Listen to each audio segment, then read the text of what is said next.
सुबह का समय था। आर्मी ऑफिसर हसीना मैडम की मां पूजा देवी रोज की तरह सड़क किनारे अपने पुराने ठेले पर चूड़ियां सजाकर चूड़ियां बेच रही थीं। चेहरा थका हुआ था, लेकिन आंखों में उम्मीद थी कि आज कुछ कमाई हो जाएगी तो घर का चूल्हा जल पाएगा। इसी बीच वहां एक तेज रफ्तार जीप आकर रुकती है। उसमें से इंस्पेक्टर कार्तिक वर्मा उतरता है। उसके कदमों में रौब और चेहरे पर अक्कड़ साफ झलक रही थी।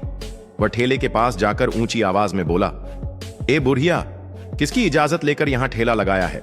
ये सड़क तुम्हारे बाप की है क्या? अगर यहां चूड़ियां बेचनी है तो जल्दी से 500 रुपए निकालो। बिना पैसे दिए यहां कोई ठेला नहीं लग सकता। पूजा देवी सकपक आ जाती है। हाथ जोड़कर धीरे से कहती हैं, साहब, अभी अभी ठेला लगाया है, अभी तक एक भी चूड़ी नहीं बिकी है। मेरे पास पैसे कहां से आएंगे? आप शाम को आइएगा, तब मैं जो कमाऊंगी उसमें से दे दूंगी। फिलहाल मेरे पास सच में कुछ नहीं है। यह सुनकर इंस्पेक्टर का चेहरा गुस्से से लाल हो जाता है। वह घुर कर बोलता है, क्या बोली? पैसे नहीं है तो यहां ठेला लगाने की हिम्मत कैसे हुई? मेरी इजाजत के बिना यहां एक पत्ता भी नहीं हिल सकता और तू ठेला लगा रही है। अभी दिखाता हूं तुझे। इतना कहकर इंस्पेक्टर ने अचानक ठेले पर जोरदार लात मार दी। ठेला जोर से हिलकर पलट गया। सजी हुई चूड़ियां बिखरकर सड़क पर लुढ़क गईं। आवाज इतनी तेज थी कि आसपास खड़े लोग चौंक कर देखने लगे और धीरे धीरे भीड़ जमा हो गई। पूजा देवी का दिल टूट गया। आंखों से आंसू बहने लगे। वह जमीन पर बैठकर रोते हुए टूटे फूटे ठेले से गिरी चूड़ियों को बटोरने लगी। कांपती आवाज में बोली, साहब, ये ठेला ही मेरा सब कुछ है।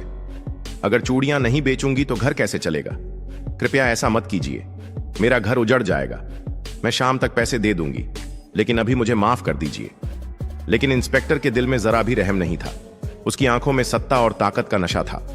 वह गुर्राकर बोला, ओ बुढ़िया, बहुत बहाने मत बना। पैसे दो, वरना अभी यहीं से धक्के मारकर भगा दूंगा। यहां जो ठेला लगाना है उसे मेरा हिस्सा देना ही पड़ेगा, समझी? इतना कहकर उसने गुस्से में पूजा देवी के गाल पर जोरदार थप्पड़ जड़ दिया। थप्पड़ की आवाज से पूरा बाजार सन्न रह गया। बूढ़ी पूजा देवी जमीन पर गिर पड़ी। उनके हाथ कांप रहे थे और चेहरे पर गहरी पीड़ा साफ दिख रही थी।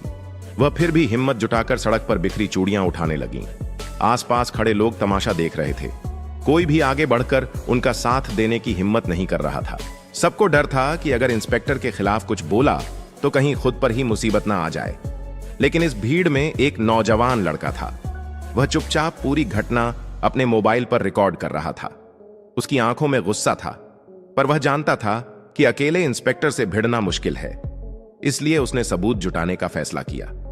पूजा देवी रोते हुए मन ही मन सोच रही थीं, काश आज मेरी बेटी यहां होती। वह तो बॉर्डर पर देश की सेवा कर रही है, लेकिन यहां मेरे साथ अन्याय हो रहा है। उसे क्या पता कि उसकी मां किस हालात में जी रही है। पता नहीं कब वह लौटेगी और मुझे इस दुख से बचाएगी। उनकी आंखों से आंसुओं की धार लगातार बह रही थी। वह डगमगाते कदमों से ठेला सीधा करने लगी और किसी तरह टूटे मन के साथ घर की ओर चल दी। उधर इंस्पेक्टर कार्तिक वर्मा भीड़ की ओर घूरते हुए चिल्लाया, क्या देख रहे हो सब? तमाशा खत्म करो, जाओ अपने अपने काम पर लगो। यहां कोई भी मेरे खिलाफ आवाज नहीं उठाएगा, समझ गए? इतना कहकर वह अपनी जीप में बैठा और धूल उड़ाते हुए वहां से चला गया। भीड़ धीरे धीरे छंटने लगी, लेकिन उस नौजवान लड़के का खून खौल रहा था। उसने वही वीडियो उसी शाम अपने घर जाकर सोशल मीडिया पर अपलोड कर दिया। कैप्शन में उसने लिखा, यह बूढ़ी अम्मा सड़क पर चूड़ियों का ठेला लगाकर अपनी रोजी रोटी चला रही थीं, लेकिन इंस्पेक्टर कार्तिक वर्मा ने उनसे रिश्वत मांगी। जब उन्होंने पैसे देने से मना किया तो उसने ठेला पलट दिया और उन्हें थप्पड़ तक मार दिया। यह बहुत बड़ा अन्याय है, इंसाफ होना चाहिए। देखते ही देखते वह वीडियो सोशल मीडिया पर वायरल हो गया। लाखों लोगों ने इसे देखा और शहर शहर में लोगों के दिलों में गुस्से की लहर दौड़ गई। लगभग 1 घंटे बाद यह वीडियो हसीना के मोबाइल पर भी पहुंच गई। जैसे ही उसने वीडियो देखा, उसके दिल में आग लग गई। वह उठ खड़ा हुआ। आंखों में आंसू थे, लेकिन मन में एक अटल संकल्प भी जगा। अगर मैं घर पर होती तो शायद मेरे मां के साथ यह सब नहीं होता। काश मैं मां को पैसे देकर आराम दिला पाती। इंस्पेक्टर ने मेरी मां के साथ बहुत अन्याय किया है। मैं उसे छोड़ूंगी नहीं। किसी ने भले ही मदद नहीं की, लेकिन मैं इसे बर्दाश्त नहीं कर सकती। उस संकल्प के साथ हसीना ने तुरंत छुट्टी ली और शाम 4 बजे घर पहुंची। मां और बेटी ने एक दूसरे को मजबूती से गले लगाया।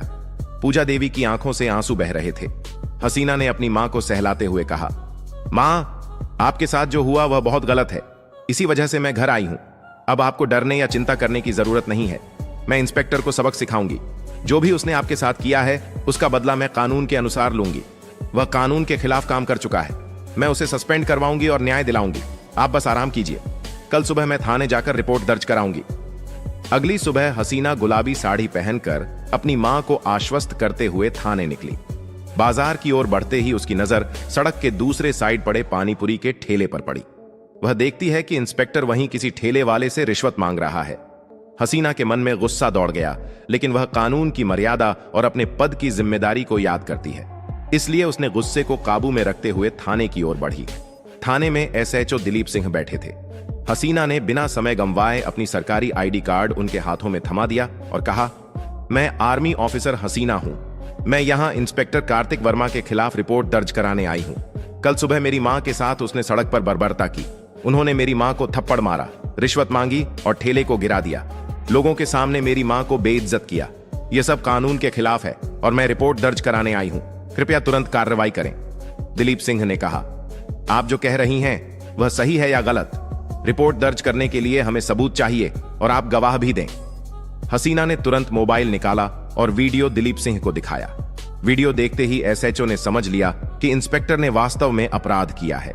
उन्होंने मन ही मन सोचा कि अगर उन्होंने कार्रवाई नहीं, आप निश्चिंत रहें, हम इंस्पेक्टर कार्तिक वर्मा के खिलाफ कार्रवाई शुरू करेंगे, लेकिन इसके लिए आपको गवाह और सबूत की जरूरत पड़ेगी। यदि गवाह और सबूत नहीं होंगे तो मामला जल्दी खत्म हो सकता है और न्याय नहीं मिल पाएगा। इसलिए कोशिश करें कि सबूत और गवाह लाएं। हसीना घर पहुंची तो उनके मन में ढेरों सवाल और उलझनें थीं। वह जानती थीं कि इंस्पेक्टर के खिलाफ सिर्फ एक वायरल वीडियो काफी नहीं है। उन्हें और भी ठोस सबूत और गवाह चाहिए, तभी कानून उनके पक्ष में खड़ा होगा। कुछ देर सोचने के बाद उन्होंने अपना पुराना लैपटॉप निकाला और इंटरनेट पर उस सोशल मीडिया आईडी को ढूंढना शुरू किया जिससे वीडियो सबसे पहले अपलोड किया गया था। थोड़ी मेहनत के बाद वह आईडी और उसके मालिक तक पहुंच गई। पता चलने पर हसीना सीधे उस लड़के के घर पहुंची। दरवाजा खोलते ही सामने वही नौजवान खड़ा था। उसने हसीना को देखते ही कहा, दीदी, ये वीडियो मैंने ही अपलोड किया था। कल जो मैंने देखा उसे देखकर मेरा खून खौल उठा था। मुझे बहुत बुरा लगा और मैंने सच्चाई सबके सामने लाने के लिए रिकॉर्डिंग डाली। मेरा मकसद किसी को शर्मिंदा करना नहीं था, सिर्फ सच सामने लाना था। हसीना ने उसकी बात बीच में ही रोक दी और भावुक स्वर में बोली, तुमने बिल्कुल सही काम किया।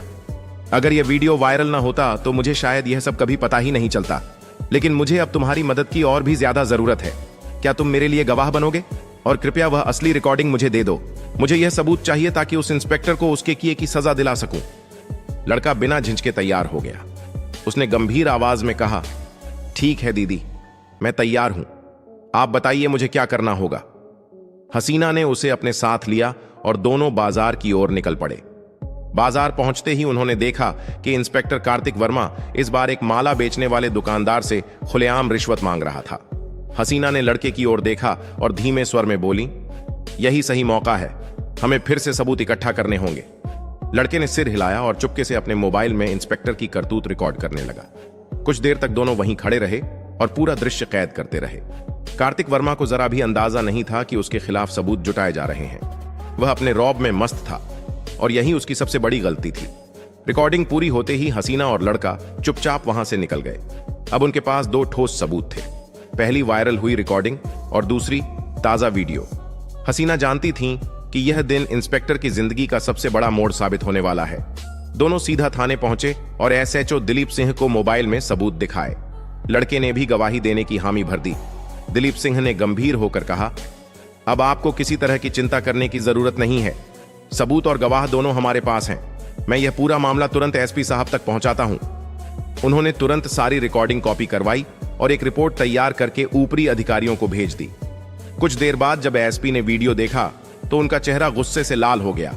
उन्होंने कुर्सी से उठकर जोरदार आवाज में कहा, हमारे जिले में ऐसे इंस्पेक्टर काम कर रहे हैं और हमें खबर तक नहीं। यह पुलिस की वर्दी पर दाग है। ऐसे अधिकारी को कानून में रहने का कोई हक नहीं है। यह सीधा सीधा अपराध है। कार्तिक वर्मा अब नहीं बचेगा। उसके खिलाफ सख्त कार्रवाई होगी। पूजा देवी और हसीना की आंखों में पहली बार सुकून की झलक दिखाई दी। अब उन्हें यकीन हो गया था कि इंसाफ की राह कठिन जरूर है, लेकिन नामुमकिन नहीं। एसपी ऑफिस में माहौल गंभीर था। एसपी साहब की आंखों में गुस्सा और दृढ़ निश्चय साफ झलक रहा था। उन्होंने अपने स्टाफ को बुलाकर आदेश दिया, इंस्पेक्टर कार्तिक वर्मा के खिलाफ हमारे पास ठोस सबूत हैं। गवाह भी मौजूद हैं और यह वीडियो वायरल होकर लाखों लोगों तक पहुंच चुका है। अब इस मामले को दबाना नामुमकिन है। तुरंत निलंबन की कार्रवाई शुरू की जाए और उसके खिलाफ विभागीय जांच बैठाई जाए। एसपी के आदेश पर सबसे पहले कार्तिक वर्मा का सस्पेंशन लेटर तैयार हुआ। यह लेटर जिलाधिकारी और पुलिस हेडक्वार्टर तक भी भेजा गया ताकि कार्रवाई पूरी तरह वैध और कानूनी हो। साथ ही एसपी ने एंटी करप्शन सेल को भी सूचना दी कि रिश्वतखोरी और शक्ति का दुरुपयोग साबित हो चुका है। अगले ही दिन थाने में पुलिस की टीम के सामने औपचारिक आदेश पढ़ा गया। इंस्पेक्टर कार्तिक वर्मा, आपको रिश्वत मांगने, शक्ति के दुरुपयोग, नागरिकों के साथ दुर्व्यवहार और कानून के खिलाफ कार्य करने के आरोप में तत्काल प्रभाव से निलंबित किया जाता है। साथ ही आपके खिलाफ धारा 7, 13 भ्रष्टाचार निवारण अधिनियम 1988 और भारतीय दंड संहिता की धारा 323 मारपीट, 504 अश्लील गालियां, 506 धमकी और 166 लोक सेवक द्वारा कानून का उल्लंघन के अंतर्गत एफआईआर दर्ज की जा रही है। यह सुनते ही थाने का माहौल बदल गया। कई पुलिसकर्मी हैरान थे क्योंकि पहली बार किसी अधिकारी पर इतनी कड़ी कार्रवाई हो रही थी। लेकिन जनता और सोशल मीडिया पर यह खबर आग की तरह फैल गई। लोग कह रहे थे, आखिरकार न्याय मिल रहा है, गरीब की आवाज सुनी गई। उस शाम को ही पुलिस टीम ने इंस्पेक्टर कार्तिक वर्मा को औपचारिक रूप से गिरफ्तार किया। गिरफ्तारी के समय उसके चेहरे पर वही रौब और अकड़ गायब थी। हथकड़ी लगते ही वह सकपका गया और बोला, साहब, मुझसे गलती हो गई, मुझे छोड़ दीजिए। लेकिन एसपी ने सख्त स्वर में कहा, तुझे वर्दी दी गई थी जनता की सेवा करने के लिए, लेकिन तूने उसका इस्तेमाल गरीबों को दबाने और रिश्वत लेने के लिए किया। कानून से बड़ा कोई नहीं है, अब तुझे अदालत ही सजा सुनाएगी। गिरफ्तारी की खबर सुनते ही बाजार में खुशी की लहर दौड़ गई। वहीं लोग जो कल तक खामोश खड़े तमाशा देख रहे थे, अब एक स्वर में कह रहे थे, इंसाफ हुआ है, अब गरीबों की आवाज दबाई नहीं जा सकेगी। पूजा देवी की आंखों से आंसू बह निकले, लेकिन इस बार ये आंसू दर्द के नहीं बल्कि सुकून और जीत के थे। उन्होंने अपनी बेटी हसीना का हाथ थामते हुए कहा, बेटी, तूने सचमुच मेरी इज्जत वापस दिलाई। आज मैं खुद को गर्व महसूस कर रही हूं कि मेरी बेटी देश की रक्षा ही नहीं करती, बल्कि अपनी मां और समाज के लिए भी ढाल बनकर खड़ी होती है। हसीना ने मुस्कुराकर कहा, मां, यह सिर्फ आपकी जीत नहीं है, यह हर उस गरीब की जीत है जो अन्याय सहकर भी चुप रह जाता है। कुछ दिन बाद मामला अदालत में गया। चूंकि सबूत और गवाह दोनों मजबूत थे और वायरल वीडियो ने पूरे केस को जनता की नजरों में पारदर्शी बना दिया था, इसलिए अदालत ने सुनवाई करते हुए कहा, इंस्पेक्टर कार्तिक वर्मा ने कानून का घोर उल्लंघन किया है। रिश्वत लेना, नागरिकों के साथ अमानवीय व्यवहार करना और शक्ति का दुरुपयोग करना किसी भी लोक सेवक के लिए गंभीर अपराध है। अतः अदालत इसे दोषी मानते हुए कठोर सजा सुनाती है। आदेश के तहत कार्तिक वर्मा को 5 साल की कैद और भारी जुर्माना दिया गया। साथ ही उसकी नौकरी स्थायी रूप से समाप्त कर दी गई। पूरे शहर में यह खबर गूंज उठी, अन्याय करने वाला अब जेल में है। बाजार के वही लोग जो पहले खामोश थे, अब पूजा देवी से मिलने आए और माफी मांगते हुए बोले, अम्मा, हम डर की वजह से चुप थे, लेकिन अब हमें भी हिम्मत मिली है। आपने और आपकी बेटी ने हमें सिखाया है कि अगर सच और सबूत साथ हो तो न्याय जरूर मिलता है। पूजा देवी ने मुस्कुराते हुए कहा, यही मेरी सबसे बड़ी जीत है कि अब कोई गरीब अकेला नहीं पड़ेगा। हसीना ने भीड़ की ओर देखकर दृढ़ आवाज में कहा, याद रखो, कानून का सम्मान करो और भ्रष्टाचार के खिलाफ हमेशा आवाज उठाओ। अगर हम सब मिलकर खड़े होंगे तो कोई भी ताकत हम पर हावी नहीं हो पाएगी। इंसाफ ने जीत हासिल की और यह कहानी एक मिसाल बन गई कि जब सच, सबूत और हिम्मत एक साथ हों तो सबसे ताकतवर भी कानून से नहीं बच सकता। दोस्तों, अगर आपको यह वीडियो पसंद आया हो तो इसे लाइक करना बिल्कुल न भूलें। ज्यादा से ज्यादा लोगों तक शेयर करें और हमारे चैनल को सब्सक्राइब जरूर करें, क्योंकि यहां आपको हमेशा ऐसे ही रोमांचक और ज्ञानवर्धक वीडियो मिलते रहेंगे।